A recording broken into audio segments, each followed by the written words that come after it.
كي ندعو إلى الله لننشر الخير في الكون الذي حار ونرسل العطر من روض الهدى الزاهي.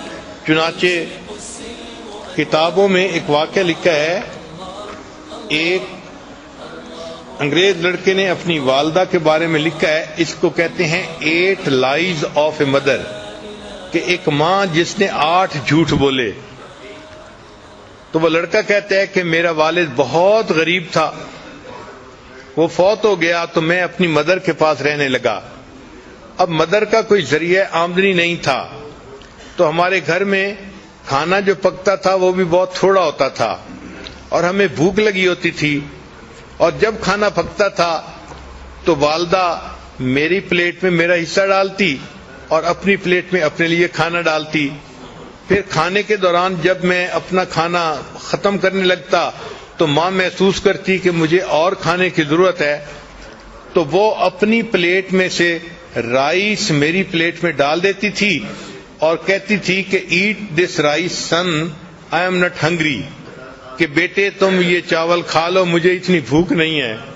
وہ بچہ کہتا ہے کہ بعد میں بڑے ہو کے مجھے پتا چلا کہ میری ماں اس وقت جھوٹ بول رہی ہوتی تھی، بھوک اس کو بھی ہوتی تھی، لیکن وہ مجھے تسلی دینے کے لیے کہتی تھی کہ بچے تم کھا لو، مجھے بھوک نہیں لگی ہوئی. یہ میری ماں کا پہلا جھوٹ تھا. وہ کہتے ہیں کہ پھر چونکہ ہمیں کھانے میں کوئی اچھی نیوٹریشن نہیں ملتی تھی، تو جب ویکینڈ آتا تھا تو میری والدہ مجھے قریب میں ایک ریور تھا وہاں لے جاتی تھی اور وہاں پہ ہم فشنگ کرتے تھے، تاکہ اگر ہمیں کوئی فش مل جائے تو ہم اس فش کو گھر میں پکائیں اور کوالٹی فوڈ مل جائے. وہ کہتے ہیں کہ ایک دن میں نے 2 فشز پکڑی، ان کو لے کے جب گھر آئے تو میری والدہ نے ان کو کوک کیا اور مجھے کھانے کے لیے دونوں دے دیں.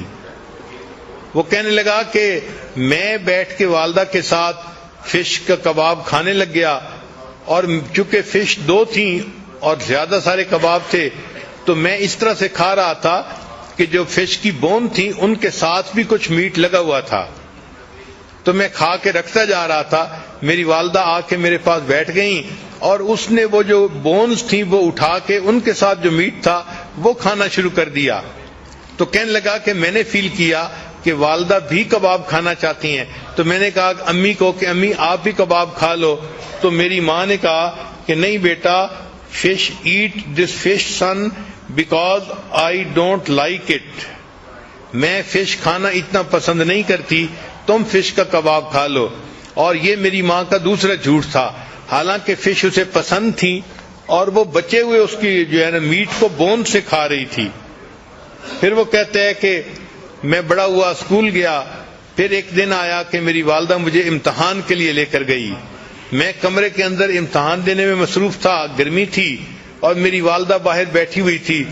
باہر میری والدہ نے میرے لیے ایک کولڈ ڈرنک جو ہے نا گلاس میں ارینج کیا. چنانچہ جب چھٹی کا ٹائم ہوا میں باہر نکلا تو میری والدہ نے مجھے وہ ٹھنڈا گلاس شربت کا پیش کیا. تو میں نے اسے کہا کہ امی آپ پی لو. تو وہ مجھے کہنے لگی کہ بیٹے مجھے پیاس نہیں لگی ہوئی، تم پی لو. تو والدہ نے وہ سارا کا سارا جوس مجھے پلا دیا اور خود کچھ نہیں پیا. یہ میری والدہ کا تیسرا جھوٹ تھا. پھر کہتے ہیں کہ جب میں ذرا بڑا ہوا تو میرے اسکول کے ایکسپینسز بھی تھے، تو اب والدہ کو کوئی نہ کوئی کام کرنا تھا. تو والدہ نے کیا کیا کہ قریب میں ایک میچ فیکٹری تھی، تو وہاں سے خالی ڈبے لے کے آتی تھی اور گھر میں رات کو بیٹھ کے ان کے اندر میچز کو بھرا کرتی تھی. چنانچہ ایک رات میں نے دیکھا کہ والدہ ساری رات جو ہے وہ بیٹھ کے کام کرتی رہی کہ تاکہ اس سے کچھ پیسہ ملے اور میرا خرچہ چلے. کہتے ہیں صبح کے وقت جب میری آنکھ کھلی تو میں نے دیکھا تو میں نے امی سے کہا کہ امی آپ سو جائیں. تو ماں نے مجھے دیکھ کے کہا کہ go to sleep my dear son, I am not tired, کہ بیٹے تم سو جاؤ، میں ابھی تھکی ہوئی نہیں ہوں. یہ میری والدہ کا 5واں جھوٹ تھا. حالانکہ وہ تھکی ہوئی تھی لیکن مجھے اس نے کہا کہ میں تھکی ہوئی نہیں ہوں، تم سو جاؤ. پھر وہ کہتا ہے کہ میں نے اسکول میں اچھی پرفارمنس دکھائی، اس کے اوپر مجھے اسکالرشپ مل گیا اور مجھے امریکہ کی ایک بہترین یونیورسٹی میں داخلہ مل گیا، تو میں اپنے گھر سے امریکہ شفٹ ہو گیا۔ وہ کہتے ہیں کہ جب میں پڑھنے کے لیے وہاں چلا گیا تو فون پہ میری والدہ مجھے کہتی رہتی اپنا خیال رکھنا، اپنی پڑھائی کا خیال رکھنا، یہ کرنا وہ کرنا۔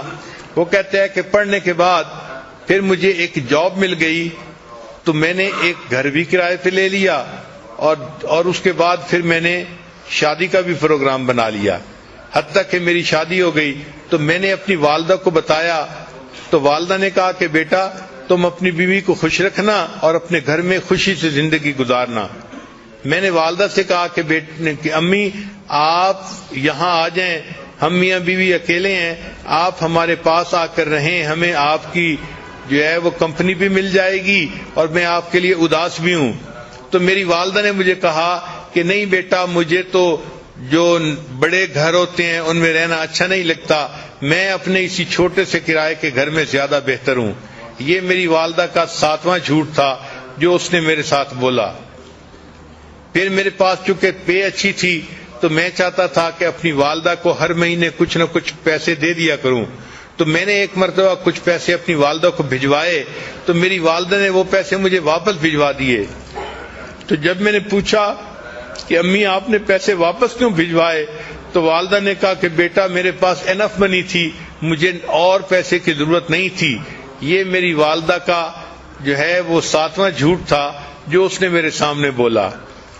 پھر کچھ ایسے دن گزرے کہ والدہ نے فون میں مجھ سے رابطہ نہیں کیا، تو میں بھی پریشان تھا کہ 3-4 مہینے ہو گئے والدہ سے فون پہ کبھی تسلی سے بات نہیں ہوئی۔